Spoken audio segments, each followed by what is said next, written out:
fasilitator dari kelompok 4. Di sini saya akan menjelaskan hasil diskusi kami terkait dengan cost minimization analysis. Tanpa berlama-lama lagi, langsung saja kita masuk ke pengenalan materi. Baik, sebelum kita membahas tentang jurnal yang kita gunakan, perlu kita ketahui bahwa cost minimization analysis atau sering disingkat dengan CMA merupakan suatu metode analisis farmakoekonomi dengan prinsip membandingkan biaya total penggunaan dua atau lebih obat yang berkhasiat dan efek samping obatnya sama. Karena obat yang kita bandingkan di sini memiliki hasil yang sama, maka CMA ini berfokus pada biaya terendah dalam satu hari untuk satu orang pasien. Nah, adapun analisis data berdasarkan jurnal, model analisisnya yaitu cost minimization analysis atau CMA. Jenis biaya yang kita gunakan ada biaya langsung dan biaya tak langsung. Adapun rancangan penelitian adalah deskriptif non eksperimental. Cara pengumpulan data dengan mengambil dari rekam medik pasien. Sampelnya yaitu pasien di Chili yang mengalami kanker payudara stadium awal. Besar sampelnya yaitu untuk 100 pasien yang akan diberikan pengobatan intravena transsumbat dan subkutan transsumbat. Adapun pengambilan data meliputi biaya administrasi, biaya persiapan, biaya pengobatan untuk ADR, dan biaya non-medis. Adapun kriteria inklusi dari jurnal adalah pasien dengan kanker payudara stadium awal yang diberikan pengobatan intravena dan subkutan di pusat kesehatan swasta di Chili. Penelitian ini menggunakan analisis efektivitas biaya menggunakan mikroskop Excel 2011. Next. Seperti yang sudah saya paparkan, untuk pengambilan datanya kita mulai dari beberapa biaya. Yang pertama yaitu biaya persiapan. Dalam tabel kita lihat biaya persiapan ini meliputi biaya habis pakai, pelayanan apoteker, peralatan, dan biaya obat. Perlu kita ketahui bahwa untuk yang intravena itu dipengaruhi oleh berat badan dari pasien, sehingga jika dipengaruhi oleh berat badan artinya biaya yang kita butuhkan juga akan dipengaruhi. Sedangkan untuk subkutannya itu tidak dipengaruhi oleh faktor apapun. Untuk melihat tabel berikutnya mungkin bisa di next. Baik, selanjutnya yang kedua ini adalah adanya tabel, di mana tabel untuk yang intravena dosis pertama itu berbeda dengan dosis kedua sampai dosis 18. Sedangkan untuk yang subkutan itu antara dosis 1 sampai dosis 18 itu biayanya sama. Hal ini mungkin dipengaruhi karena berat badan dari pasien selama terapi. Pada bagian bawah kita lihat bahwa 22% pasien yang memiliki berat badan lebih dari 73 kg itu membutuhkan 2 mainstream vial untuk setiap perawatan intravena. Sedangkan ada 74% pasien dengan berat badan lebih dari 55 kg membutuhkan 2 loading vial untuk setiap perawatan intravena. Jadi di sini dibutuhkan 2 botol vial yang berbeda sehingga nantinya akan mempengaruhi biaya persiapan yang akan dikeluarkan. Nah, berdasarkan perhitungan tersebut dan berdasarkan tabel juga kita dapat simpulkan perkiraan biaya persiapan untuk 18 dosis untuk 100 pasien, di mana biaya untuk intravena itu lebih besar daripada yang subkutan. Jadi kita dapat simpulkan biaya subkutannya itu lebih rendah dengan perbedaan yaitu $485.157,87. Next. Yang kedua yaitu ada biaya administrasi. Seperti pada tabel yang kita lihat di mana total biaya administrasi untuk mengobati 100 pasien dengan biaya pengobatan intravena ini membutuhkan $348.546. Dan untuk yang subkutan kita membutuhkan $200.536. Perbedaan biaya administrasi ini utamanya dipengaruhi oleh biaya habis pakai, child time, dan waktu kerja tenaga kesehatan. Berdasarkan pernyataan ini, kita dapat simpulkan bahwa biaya untuk subkutan itu lebih rendah daripada pengobatan dengan menggunakan intravena. Selanjutnya, biaya yang ketiga adalah untuk biaya ADR. Pada tabel sudah ditampilkan, di mana dapat kita simpulkan rata-rata ADR untuk intravena Rituximab yaitu $55.725. Sedangkan untuk biaya rata-rata ADR menggunakan subkutan yaitu $69.148. Nah, di sini dalam jurnal disimpulkan bahwa meskipun biaya yang terkait dengan setiap ADR-nya itu cukup besar, namun ADR ini ternyata dalam pengobatan intravena dan juga subkutan ini jarang terjadi, yang mengakibatkan biaya ADR terhadap biaya keseluruhan relatif rendah dibandingkan dengan dampak biaya-biaya lainnya. Jadi kita simpulkan bahwa biaya ADR ini secara signifikan jarang terjadi dan nanti tidak akan mempengaruhi hasil kalkulasi biaya totalnya seperti itu. Dan yang terakhir, yang keempat adalah biaya non medis. Nah, biaya non medis ini adalah biaya yang mencakup satu, waktu yang dihabiskan untuk transportasi ke rumah sakit. Yang kedua, waktu yang dihabiskan di ruang perawatan. Yang ketiga, total waktu yang dihabiskan di rumah sakit. Nah, berdasarkan jurnal kita ketahui bahwa perkiraan biaya non medis ini berkaitan dengan waktu kehilangan produktivitas kerja, sehingga berpengaruh pada biaya non medis masing-masing perawatan. Artinya adalah selama kita melakukan terapi menggunakan pengobatan ini, kita sudah artinya kita sudah melakukan terapi dan seharusnya kita mendapatkan upah atas pekerjaan yang kita lakukan. Namun karena kita melakukan terapi, artinya kita harus menghilangkan upah kerja, di mana upah kerja ini kita lihat dari jam yang kita habiskan atau jam kerja yang terbuang seperti itu. Untuk yang sebutan, jam kerja yang terbuang yaitu 40,7 jam, sedangkan yang intravena 58,5 jam. Ini menandakan bahwa semakin tinggi jam yang dibuang, maka upah yang harusnya kita terima jika kita tidak melakukan terapi itu seharusnya semakin besar. Jadi dapat kita simpulkan bahwa pengobatan subkutan itu kita membuang upah kerja yang lebih sedikit, jadi dia lebih ekonomis. Penentuan biaya total kehilangan produktivitas ini berdasarkan pada tingkat pekerjaan dan upah rata-rata wanita di Chile. Next. Selanjutnya, dari beberapa biaya yang sudah dipaparkan tadi, kita hitung sekarang biaya total. Biaya total ini dihitung selama pengobatan selama 1 tahun dengan 18 dosis untuk 100 pasien. Dalam tabel kita lihat total biayanya, di mana total biaya ini dihitung untuk mengobati 100 pasien yang mengalami kanker payudara stadium awal. Nah, berdasarkan tabel tersebut dapat disimpulkan bahwa pengobatan menggunakan subkutan ternyata lebih rendah biayanya daripada menggunakan intravena dengan perbedaan biaya sebesar $624.135,3. Jika kita kalkulasi menggunakan dalam bentuk rupiah, untuk pengobatan intravena itu menghabiskan biaya 112 juta sekian, sedangkan untuk yang subkutan itu menghabiskan biaya 104 juta sekian. Jadi dapat disimpulkan bahwa pengobatan yang paling rendah itu adalah pengobatan dengan subkutan. Next.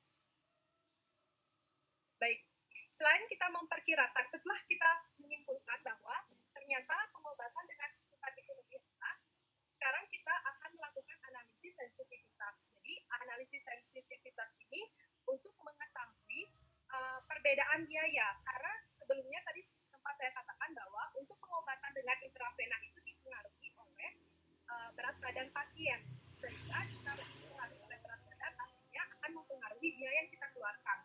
Sedangkan untuk subkutan itu tidak dipengaruhi oleh apapun. Maka dari itu kita memerlukan adanya analisis ini. Pada grafik di samping itu terlihat panah biru itu adalah standarnya. Untuk tanda panah nomor 2 dari atas, di sana tertuliskan bagian kanannya itu dituliskan bahwa jika berat badannya itu kurang 15%, maka akan diikuti dengan panah bagian bawah itu menyatakan bahwa perbedaan SC dikurangi dengan intravena itu akan biayanya itu akan meningkat 80%.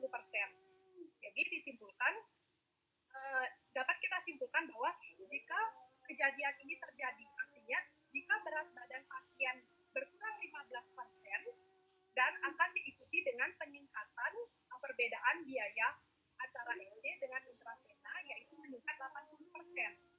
Namun, dalam jurnal yang kita dapatkan ini, di mana perbedaan tersebut atau perbedaan berat badan dari pasien ternyata tidak mempengaruhi secara signifikan.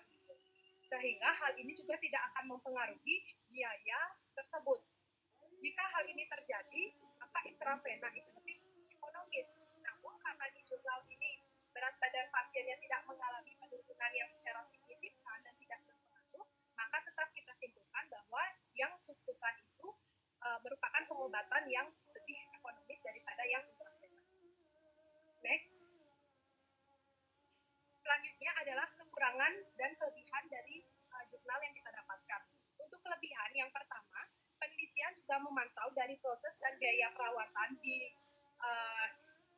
Red Salute UC Christus mewakili sebagian besar pusat kesehatan swasta di Chile. Jadi kesimpulan kualitatif dari penelitian dapat diekstrapolasikan ke puskesmas yang memiliki sistem serupa dari hal perawatan pasien. Kedua, analisis sensitivitas melibatkan perbedaan biaya antara subkutan dan intravena dan perubahan berat badan pasien dengan intravena selama terapi jika hal ini terjadi. Kekurangannya adalah, pertama, data yang digunakan dalam penelitian berasal dari satu institusi, sehingga hanya dapat diekstrapolasikan ke situasi lain dengan hati-hati. Kedua, belum ada studi minimalisasi biaya antara subkutan dan intravena, sehingga sulit untuk memperkirakan temuan studi di negara-negara wilayah tersebut. Yang ketiga, peneliti menyimpulkan bahwa mereka lebih menyarankan subkutan karena biaya medis dan non-medis langsung dan tidak langsungnya itu lebih rendah, tetapi tidak menjelaskan lebih lanjut jika ditinjau dari penggunaan intravena oleh wanita kurus atau kemungkinan biayanya itu lebih rendah. Next. Adapun kesimpulannya yaitu dengan metode minimization analysis atau disingkat dengan CMA ini merupakan metode yang membandingkan biaya total penggunaan 2 atau lebih obat dengan khasiat yang sama dan berfokus pada biaya terendahnya. Dalam penelitian ini, metode CMA digunakan untuk membandingkan rute pemberian trastuzumab yang paling murah antara intravena dan subkutan. Didapatkan bahwa subkutan memiliki total biaya 104 juta sekian, sedangkan untuk intravena yaitu 112 juta sekian. Sehingga dapat disimpulkan bahwa pengobatan dengan subkutan ini memiliki biaya yang lebih rendah daripada yang intravena. Adapun daftar pustaka yang kami gunakan untuk menunjang literatur kami yaitu seperti yang ditampilkan di layar. Baik, sekian presentasi dari saya selaku perwakilan dari kelompok 4. Saya ucapkan terima kasih.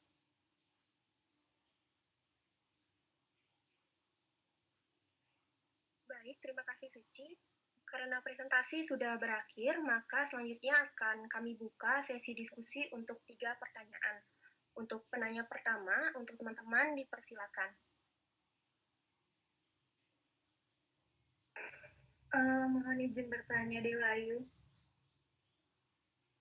Baik, silakan Dewi. Baik, saya ingin tadi kan Suci sempat menjelaskan mengenai biaya non-medis begitu. Biaya non-medis itu terkait dengan biaya yang dikeluarkan pasien untuk seperti transportasi, kemudian waktu yang hilang juga karena tidak bisa melakukan berbagai kegiatan dan lain-lain begitu. Nah, saya bingungnya itu apakah biaya non-medis ini benar-benar kan kita mengetahui kan biaya non-medis ini biasanya dilakukan didapatkan melalui wawancara dengan narasumber begitu dengan pasien tersendiri.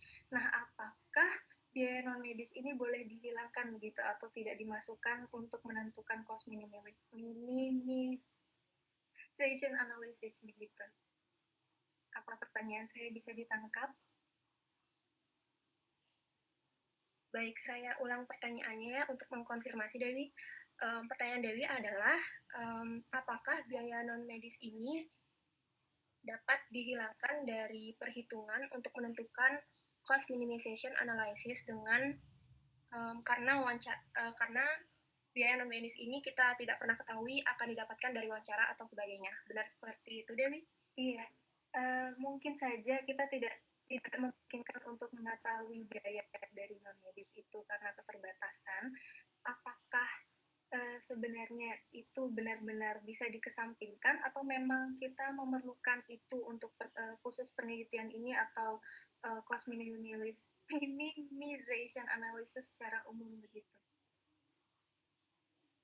Baik, terima kasih Dewi atas pertanyaannya. Selanjutnya untuk penanya kedua, dipersilakan.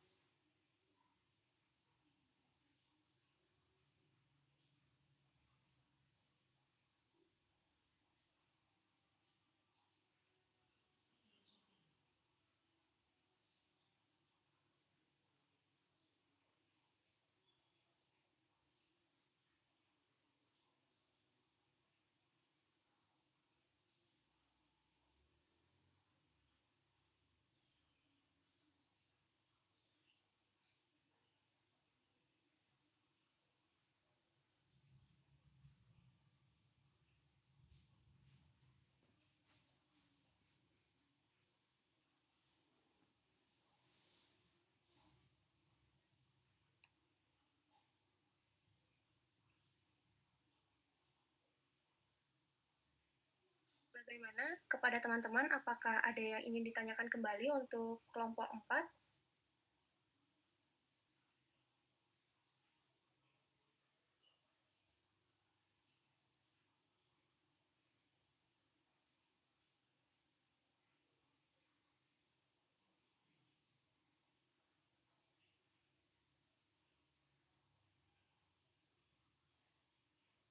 Kalau tidak ada yang bertanya lagi, bisa dijawab saja pertanyaannya.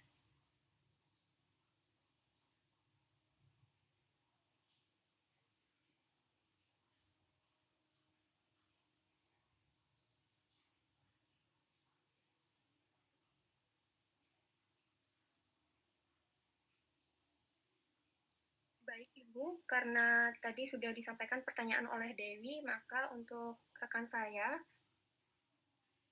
dipersilakan untuk menjawab pertanyaannya.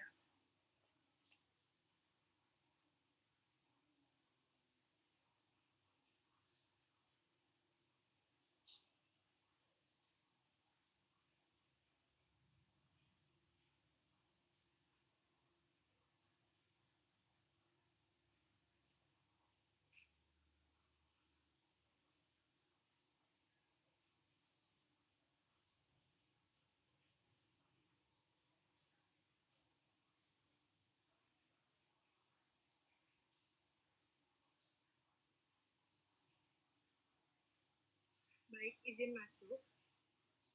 Moderator, saya izin menyampaikan jawaban dari pertanyaan yang diajukan oleh Dewi Purwani.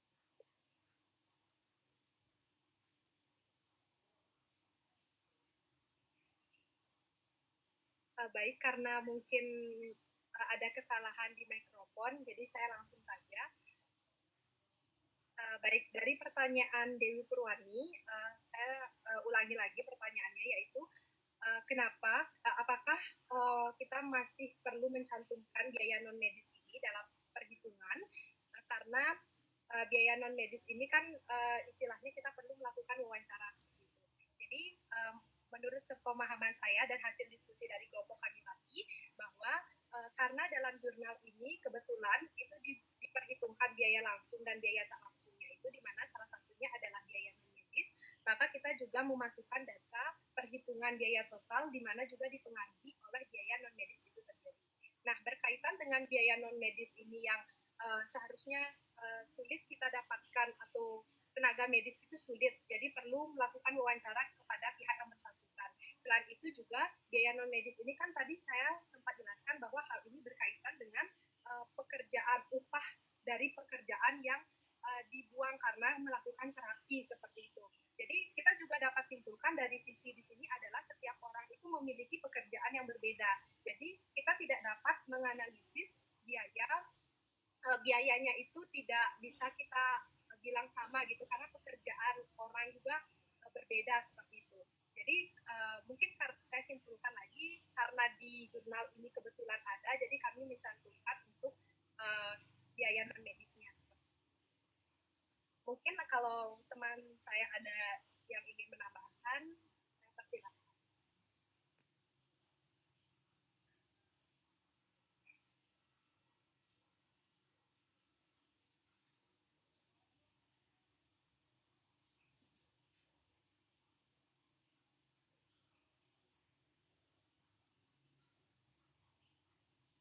Baik, terima kasih Suci. Apakah dari teman-teman dari kelompok 4 ada yang ingin menambahkan? Dipersilakan.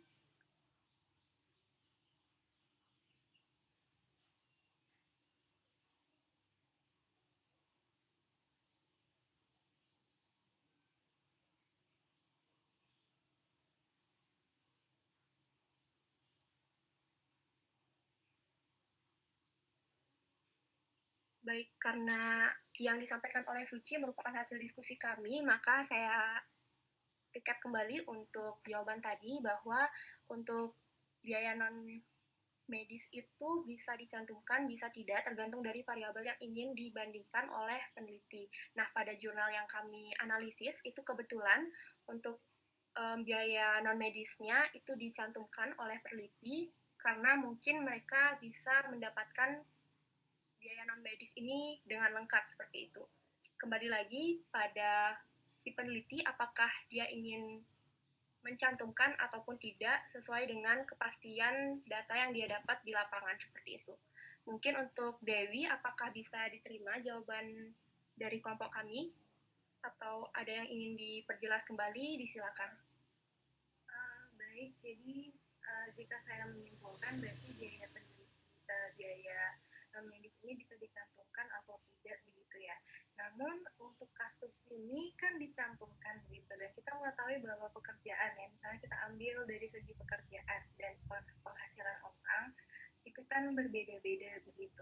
Nanti ketika itu dijadikan data, apakah nanti data yang didapat tidak begitu subjektif karena variasi karena di sini ada variasi berbagai penghasilan orang begitu. Untuk itu bagaimana ini?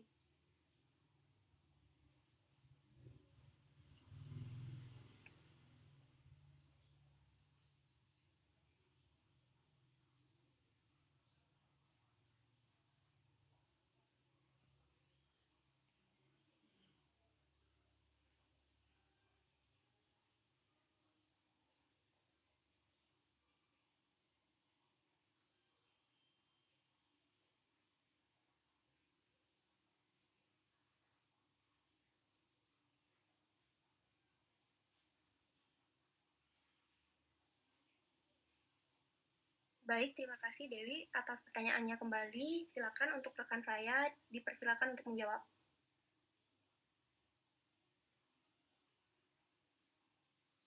Saya izin menjawab. Jadi di jurnal ini peneliti itu memakai beberapa data, yaitu dia pakai dia menentukan non medis cost itu pakai data total kehilangan produktivitas dilakukan berdasarkan tingkat pekerjaan dan upah rata-rata wanita di Chili. Jadi sudah ada data yang digunakan sebagai acuan dalam penelitian. Dan pada jurnal ini peneliti juga memperkirakan waktu yang dihabiskan untuk melakukan terapi ini dan waktu kehilangan produktivitas oleh pasien itu adalah sekitar 100 menit. Jadi dalam penelitian ini para peneliti sudah memakai acuan untuk menghitung medication cost non medication cost ini. Begitu. Terima kasih.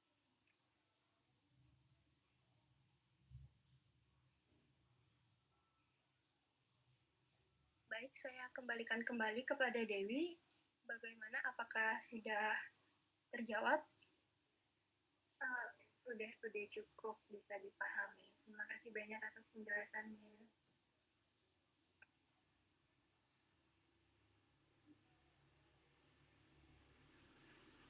Baik, terima kasih kembali Dewi.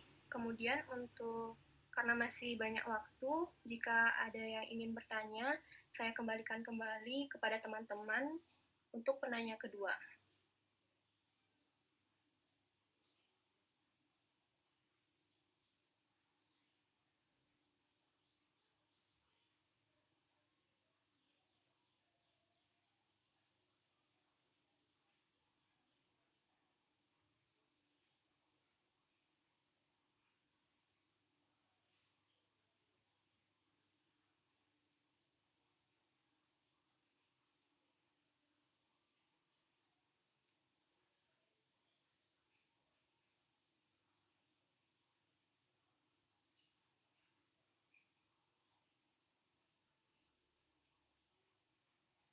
Baik, karena mungkin memang tidak ada pertanyaan kembali untuk kelompok kami, kelompok 4, terkait cost minimization analysis, maka kami tutup presentasi kami pada hari ini.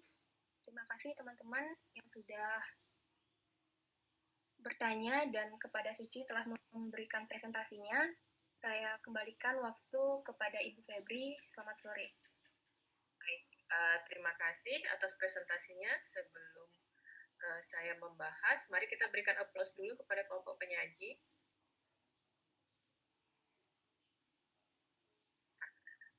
Adik-adik bisa lihat tadi ya bahwa di sini hal yang dibandingkan dalam studi farmakoekonomi itu adalah obatnya sama, tapi yang berbeda di sini adalah cara pemberian. Ya.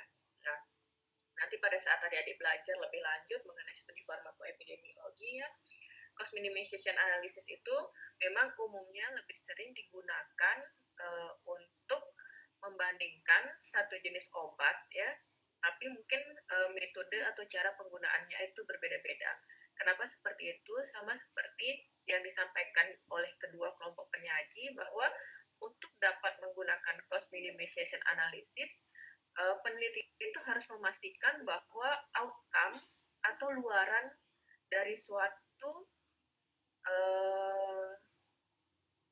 intervensi yang dinilai itu harus memberikan efektivitas yang serupa atau mirip ya, baik itu dari luaran terapinya maupun adverse drug reaction-nya. Jadi di sini dia sama-sama satu obat kemoterapi, tapi hanya yang berbeda adalah cara pemberiannya. Kemudian dia melihat bagaimana kalau misalnya cara pemberiannya berbeda, apakah ada impact-nya. Kalau misalnya dibandingkan antara efektivitas dan biayanya ya, seperti itu. Nah, di sini sudah disampaikan bahwa ternyata kalau dia menggunakan secara subkutan itu ternyata nilai CMA-nya itu lebih rendah ya dibandingkan, jadi nilai biaya yang dikeluarkan per pasien itu jauh lebih rendah apabila dia digunakan secara intravena.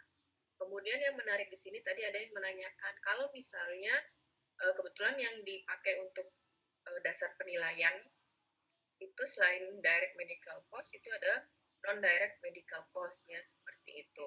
Nah, apakah kalau misalnya non medical cost ini nanti kalau ditanyakan per pasien apakah tidak terlalu subjektif ya, misalnya nih gambarannya ada pasien A sama pasien B. Pasien A itu kebetulan adalah CEO gitu ya, atau misalnya direktur. Dia mendapatkan biaya masukan per jam itu sampai ratusan juta. Kemudian pasien B itu ternyata hanya seorang pegawai biasa, seperti itu.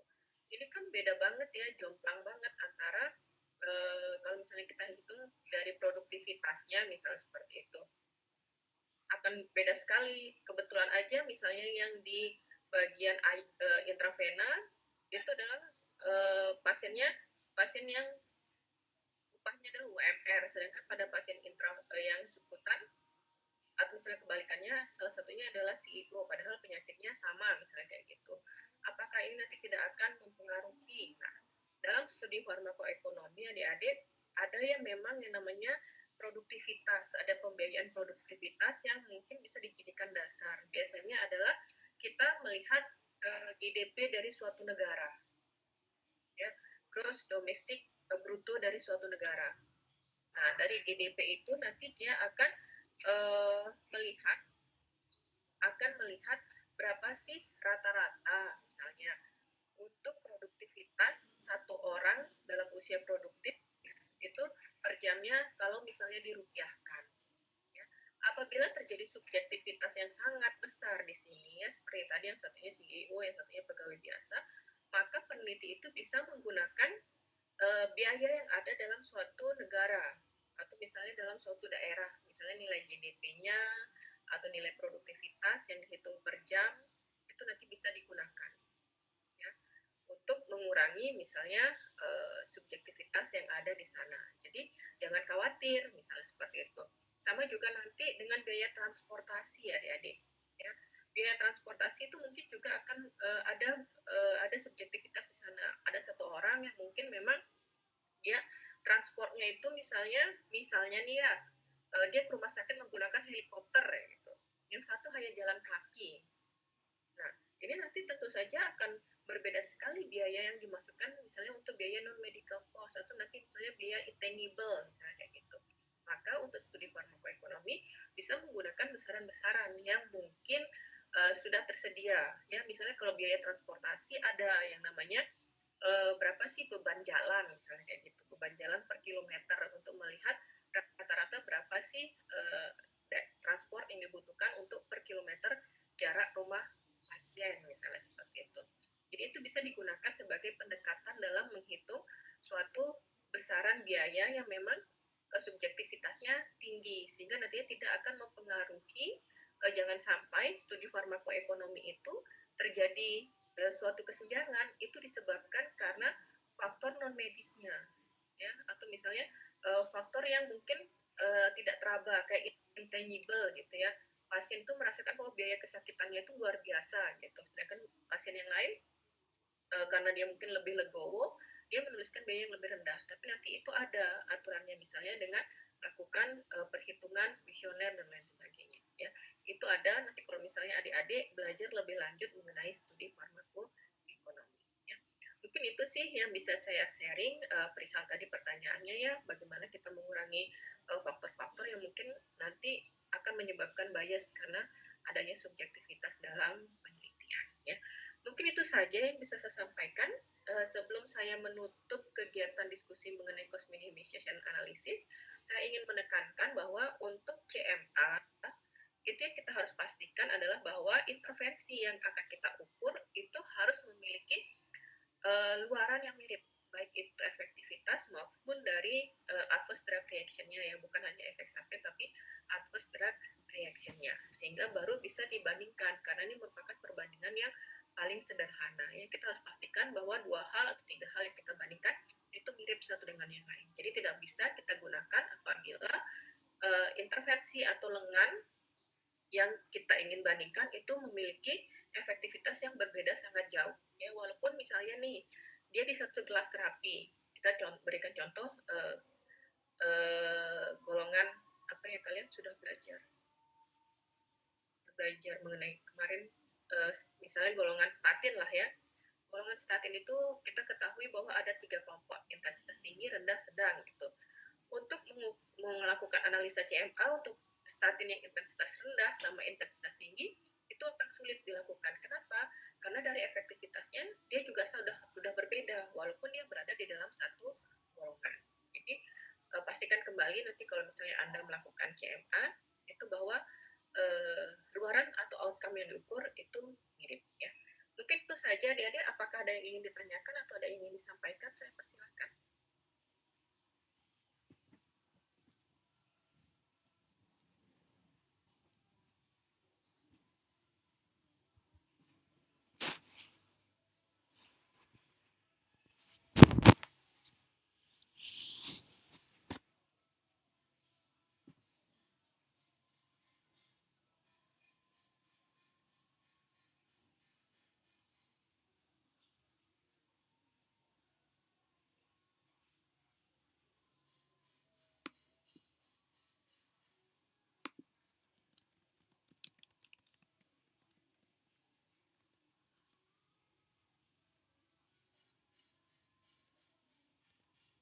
Oke, karena tidak ada, saya rasa mungkin itu saja ya untuk diskusi hari ini ya. Terima kasih atas kehadirannya. Semoga apa yang kita pelajari hari ini nantinya dapat bermanfaat pada saat adik-adik menjalani profesi apoteker ya. Izin untuk menutup kegiatan perkuliahan hari ini. Selamat sore semuanya. Semoga semua selalu dalam